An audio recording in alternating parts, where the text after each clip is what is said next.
All right, so good morning and welcome back to Princess It channel.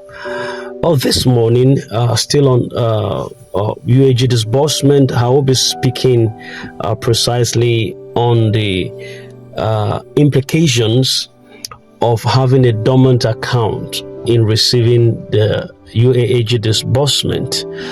This is Princess It channel, and if you are not a subscriber yet, you are missing out on information and clues. Smash that subscription button right now so that you will not miss out on very vital updates that you are meant to have at this critical time.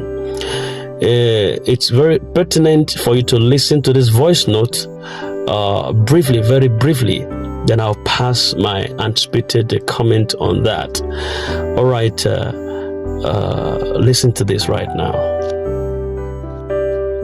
Something has been happening since on Monday, and today almost all of your account has been attempted, but the issue there is it can only reflect it has not dropped yet. Or half of the mother NGOs has been attempted, and so many people, their account is not correct. Account is having one problem or the other, dormant or whatever. So all the accounts, about 60% have been attempted today as of today. So even my own is reflecting, but it's not dropping. It has not dropped, and they said it's because of the system there. All right, just like you've listened to that, that is going to be the bane or the crux of what I need to tell you this morning. I need to critically address this situation. As we move closer to the disbursement phase, after numerous delays and heightened expectations, there are critical factors that beneficiaries must address to ensure that they are eligible to receive their grants. And one of the most significant among these is the status of your bank accounts. In fact, particularly the issue of dormant accounts. Now, to begin with, what is a dormant account? A dormant account is a bank account that has shown no activity, such as deposits, withdrawals, or fund transfers for a specified period. In many banks, accounts become dormant if they are inactive for 6 months or from between 6 months to 1 year. Dormancy policies also differs by institution and locations, but implications remain the same. Restricted access to the account until it is reactivated. Now, how does the dormant account affect grant disbursement? As the UAG grant approaches the critical disbursement stage, the following are the ways in which dormant accounts can negatively impact you as a beneficiary. Take careful diligence to this. We'll keep talking about this, and we're right at the door where the blessing is sitting right now. You can't afford to make this mistake, and that is why everyone that is intended or intending to receive this fund must pay careful diligence.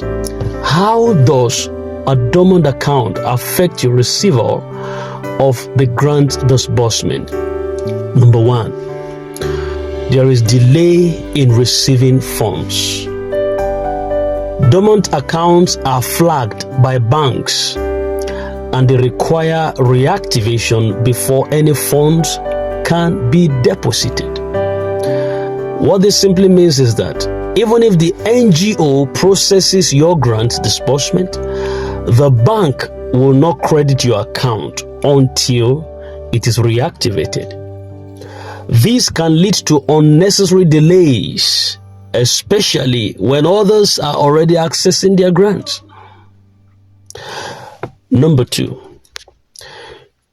you risk the risk of missing out completely. Okay, in extreme cases, beneficiaries might miss out on the disbursement if they fail to reactivate their accounts within the stipulated timeline. The UAG project is managing thousands of beneficiaries, and logistical constraints may prevent reprocessing for those who fail to comply with the account requirements within the time frame. You understand, within the framework of the time that is given to them. Number 3, how this impacts negatively on receival of funds. There can be administrative bottlenecks. Reactivating a dormant account can be a lengthy process involving paperwork, account verification, and sometimes resubmitting identification documents. This could add stress and administrative delays at a time when beneficiaries should focus on receiving and utilizing their grants. Number 4, bank charges and penalties. I hope you're following along. Many banks impose charges on dormant accounts, which can deplete balances or leave accounts in a negative status. If such accounts are not replenished or rectified before disbursement, they might reject the transaction, leading to further complications. Number 5, erosion of trust. For the UAG project coordinators, ensuring smooth and timely disbursement is crucial to maintaining trust with the public. So beneficiaries with dormant accounts may inadvertently delay the overall disbursement process, potentially causing some frustration among all the recipients and eroding trust in the system. Now, why do you need to crucially reactivate your dormant account at a time like this? At this stage of the UAG grant journey, where disbursement appears so imminent, reactivating dormant account is no longer optional for you. It is mandatory. The reasons why you should prioritize this immediately are this. Number 1, ensure to prevent last-minute hassles. By addressing the dormancy issues now, you as a beneficiary can avoid last-minute panic when the funds are finally ready for disbursement. So reactivating your account ahead of time ensures that you're fully prepared. I hate last-minute preparations on anything. I pray that you would never be a back runner or begin to spectate in all those blessings. Another reason is because of the ease of communication with banks. With the ongoing anticipation of the UAG grant, banks might experience higher than usual traffic, which makes it harder to process account reactivations quickly. So addressing this issue early enough gives you an edge in avoiding long queues and delayed services. The third one there, why you need to reactivate your dormant account, is to ease a streamlined disbursement process. Having beneficiaries' accounts in good standing would allow the NGO to disburse grants efficiently without encountering any bottlenecks caused by dormant or problematic accounts. It has to be. The fourth one, or the fourth reason, is because it's going to build financial credibility. A dormant account often signifies neglect or financial instability. Reactivating your account and keeping it active will demonstrate responsibility and readiness to manage this grant effectively. Okay, I'm going to take you or walk you through the processes right now of how you can reactivate your dormant account. It is a straightforward process that requires prompt action. And here is how you can do it. I'm going to iterate the steps for you so that you know how to do it. You can listen to this over and over again. It's not ambiguous at all. It's a straightforward process. All right. This is Princess channel. In case you've not subscribed here, ensure to do that right now. I'll be back in a moment. Don't touch the dial.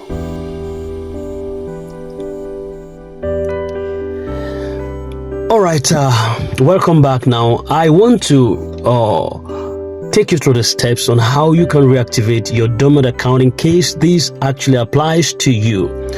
The first step is that you visit your bank. Go to the branch of your bank with valid identification documents. For example, your government issued ID, account details, and your proof of address. Did you just hear that? Your government issued ID. It could be your what's it called now? Your driver's license. It could be your name. It could be your passport. Then your account details that you used to register with the bank, and your address where you're living, your current state of proof of address where you're living. All right. Number 2, submit a reactivation request. In other words, inform the bank staff that you wish to reactivate your account. They, in turn, will provide you with the necessary forms that you need to fill. I hope we're getting along. The third one is that you must provide necessary documents. You must ensure you have all the required documents such as your ID, account information, and any other paperwork the bank may request from you. All the necessary documents, your NEPA bills that you paid recently, maybe within the last 2 or 3 months, it must be with you. Your credentials that you need possibly as you opened it the first time before it went into dormancy. Ensure to just carry all those paperwork alongside with you. The number 4, make a transaction. Most banks require a deposit or withdrawal as a proof of activity in your account. Even a small transaction can also suffice to reactivate your account. Possibly transfer 1,000 into that account, 2,000. Just ensure that there's some funds there for reactivation. Then number 5, confirm reactivation. After completing the process, confirm with your bank that your account is now active and ready to receive funds. Then the last one there, you must keep your account active onwardly. To avoid future dormancy, ensure there are regular transactions such as deposits, withdrawals, or fund transfers, even if it is minimal. Now, take these proactive measures very seriously now for beneficiaries, expectant beneficiaries. You should take this to avoid these measures to avoid complications. Verify your account status. I'm talking to you now, you that is expecting UAAG disbursement fund. Ensure to take this seriously. Verify your account status. Now, today, not tomorrow, today is Saturday, 11th of January 2025. Contact your bank immediately to confirm whether your account is active or dormant. If you go by the definition of a dormant account you've not used for the past 6 months or 1 year, it could be a dormant account. All right. Then update contact information. Ensure that your bank has your current phone number, your email, and address so that you can receive timely notifications about your account. Thirdly, maintain a positive balance. Keep some funds in your account to cover potential bank charges and avoid overdrafts. Fourthly, notify the NGO. Once your account is active, inform the UAAG project team or the NGO's designated contact to confirm that you are ready to receive the funds. Conclusively, I'll be concluding with this. As we approach the highly anticipated disbursement phase of the UAG grant, beneficiaries cannot and should not afford to ignore the implications of a dormant account. Ensure that your account is active. It's not just a procedural requirement, it is a necessary step to safeguard your opportunity to receiving this life-changing grant. By acting now to reactivate your dormant account, you as a beneficiary can position yourselves to receive your grants seamlessly. This demonstrates your preparedness and responsibility in managing this vital resource. I might not have to talk about this again. This is very important for you to take careful cognizance of, so that last minute rush or last minute had I known wouldn't come. That wouldn't be your portion in the name of Jesus. I've taken my time to iterate the implications of a dormant account and how accounts that is dormant can affect you. I've taken my time to iterate on that and why you need to reactivate your dormant account, why it is crucial now.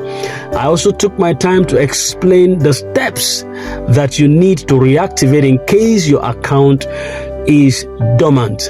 Then lastly, I gave you a proactive measure as a beneficiary on how to avoid complications so that you will not spectate in all those blessings by the time it begins to come.